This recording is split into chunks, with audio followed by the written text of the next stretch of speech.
اعوذ باللہ من الشیطان الرجیم وربک الغنی ذو الرحمہ ان یشأ یذہبکم ویستخلف من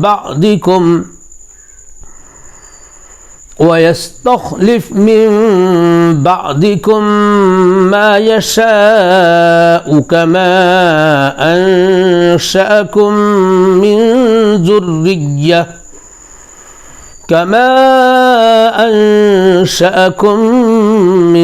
ذرية قوم آخرين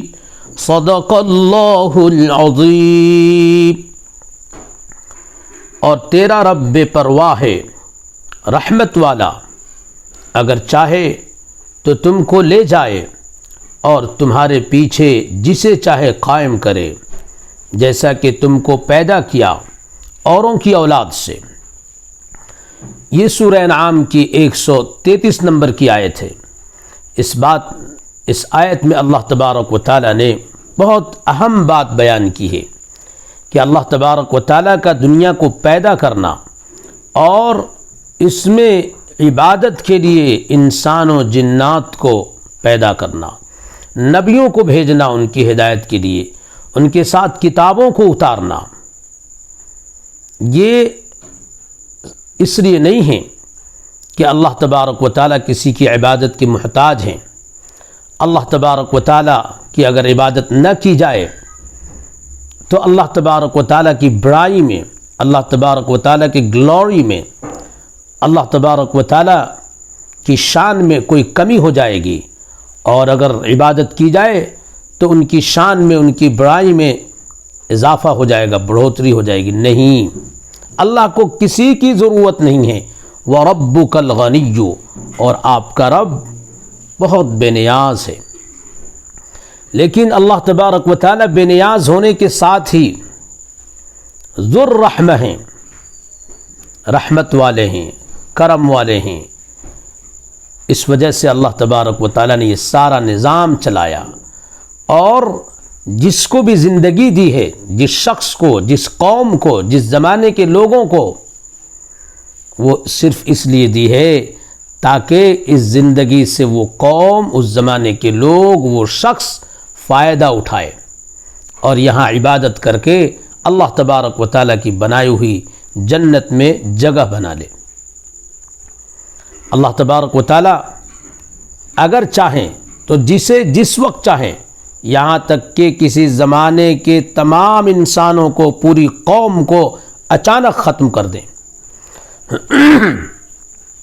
اِن یشأ یذہبکم، اس کا مطلب یہ ہے کہ اگر چاہیں تو تمہیں لے جائے، اس طرح سے لے جائے کہ تمہارا نام و نشان تک نہ ہو۔ وَيَسْتَخْلِفْ مِن بَعْدِكُم مَّا يَشَاءُ، اور پھر تمہارے بعد جس قوم کو چاہے لائیں، پیدا کر دیں۔ ان کو اپنی پیدائش میں اللہ سے درخواست کی ضرورت نہیں، اللہ تبارک و تعالی محض اپنے فضل و کرم سے جس قوم کو چاہیں تمہارے بعد لے آئے۔ اور دیکھو تمہارے ساتھ بھی ایسا ہی ہوا، تم سے پہلے بھی دوسرے لوگ تھے، وہ چلے گئے، ان کا نام و نشان نہیں رہا، اللہ تبارک و تعالی نے ان کے بعد تمہیں موقع دیا۔ کما انشأکم من ذریۃ قوم آخرین، جیسا کہ اللہ تبارک و تعالیٰ نے خود تمہیں، تمہارے زمانے کے لوگوں کو دوسرے زمانے کے لوگوں کے بعد پیدا کیا۔ وہ سارے کے سارے چلے گئے، اب ان میں کا کوئی نہیں ہے۔ تو اللہ تبارک و تعالیٰ جب چاہیں تم تمام کو ختم کر سکتے ہیں، تم کو باقی رکھنا اللہ کی مجبوری نہیں ہے، صرف اللہ کا احسان ہے۔ میں یہاں کہتا ہوں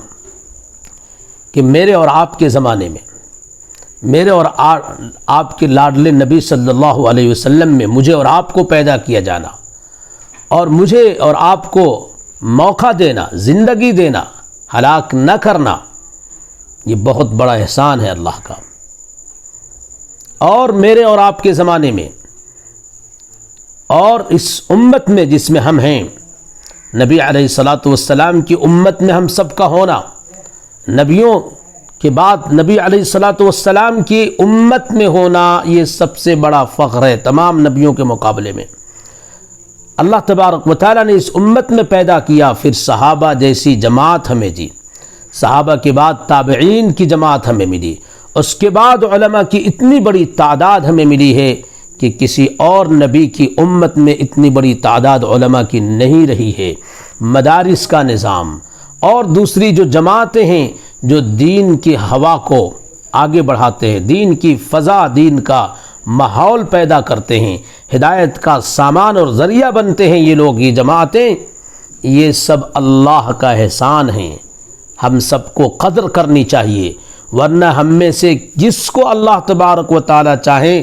ذاتی طور پر یا جماعت کی شکل میں جب چاہیں جس کو چاہے جس وقت چاہے ختم کر دے، اور ہمیں جو عبادت کا موقع ملا ہوا ہے وہ عبادت کا موقع ختم ہو جائے۔ تو ہم میں سے کسی کے دماغ میں ہرگز یہ بات نہیں ہونی چاہیے کہ ہمارا وجود نبی علیہ الصلاۃ والسلام کا بھیجا جانا، کتاب کا بھیجا جانا، اور ان کے بعد نبی علیہ الصلاۃ والسلام کی جماعت صحابہ، ان کے بعد تابعین، اور آج اور قیامت تک انشاءاللہ مدارس، دینی ادارے، دین کے کام کرنے والے لوگوں کا وجود، یہ سب اللہ کی ضرورت ہے، نہیں یہ سب ہماری ضرورت ہے۔ ہم ان سب کی قدر کریں اور زندگی کے ایک ایک لمحے کو اللہ کے بتائے ہوئے طریقے کے مطابق اللہ کی عبادت میں، اللہ کے بندوں کی خدمت میں گزاریں۔